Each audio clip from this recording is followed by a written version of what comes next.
Galette. Sådan er det. I dag vil jeg fortælle om træer, og for eksempel her, der har vi vaskeæg, et lille bitte babytræ. Så vi kan se, det her små babytræer, de bliver altså til et ordentligt stort motherfucker-træ her. Så vi kan se her, de bliver altså så store og fede. Altså, det gør de. Prøv at se, hvor høje de er. Til højere. Og I kan se, at her i skovbrunden ligger der en masse grene på træerne, som er faldet ned, fordi at, det er rusket så meget af træerne. Ja, nå blæs. I'm a drum machine.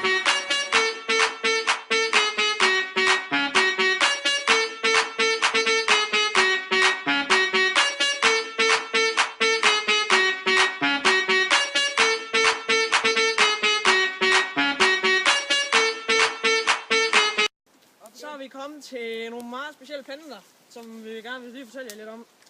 Så står vi lige ved en rigtig flot busk brændenælder her. Og der stak jeg mig lige lidt, det gør nok ikke så meget. Men sådan en brændenælder der, den kan jo blive så høj. I kan jo se, den her, den er en ordentlig fætter.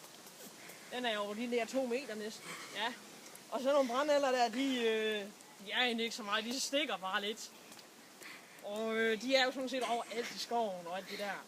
Og det er så sådan set bare næring for jorden. Der stak jeg mig lige igen der. Sådan er det. Så alt det næring der i jorden, det optager den simpelthen i dens rødder og vokser og gror og alt det der. Så det er simpelthen så super. Og så, så vil vi lige fortælle noget senere, ikke? I dag vil vi fortælle en historie om åen her, som I kan se er næsten udtørt efter sommeren. Ja. Og åen, den kommer fra en kilde, som I kan se herhen.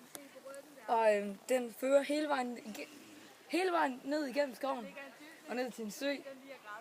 Og vandet, planter og dyr. Og på grund af åen, så lever der mange planter og dyr her rundt omkring åen.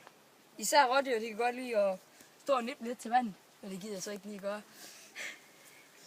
Og så er der en masse små insekter. Ja. Der er en brumbærbusk, og den spiser fuglene.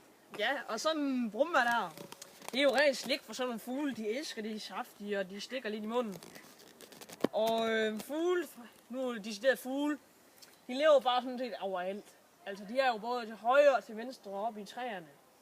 Og de spiser jo sådan nogle bær her, altså det er jo bare rigtig lækkert. Så det er simpelthen noget af det, de spiser rigtig meget. Og så finder de også nogle små dyr nede i bunden, skovbunden, som de også rigtig godt kan lide. Yes. Det var sådan lige en lille ting om fugle der, ja. Og så bygger de en rede, lige for hurtigt, så bygger de en rede her om vinteren, sådan de kan sove i vinterhi. Det ved jeg ikke, om de gør, men det gør de. Og velkommen til hold Vejtur, eller hvad hedder det der. Nu har jeg til gengæld lige fundet et lille rådyrspor, så Morten vil lige filme herned. Kom hen og film ned. Helt tæt på. Lige her, ikke? Kan I se det? Ja, lige der. Yes, super. Og så ja. Så nu vil jeg lige fortælle lidt om rådyr og hvordan de fungerer. Se, rådyr de har været her i Danmark i hundredvis af år. Og her om efteråret, så er bukken, den parer sig simpelthen med råbukkene.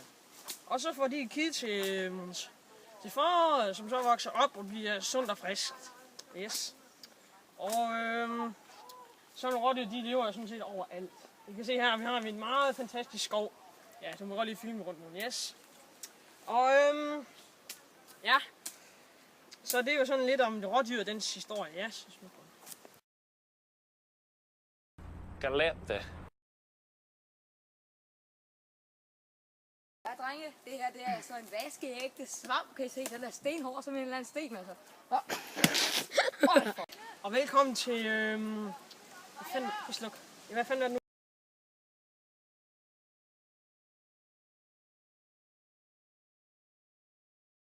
I've been thinking.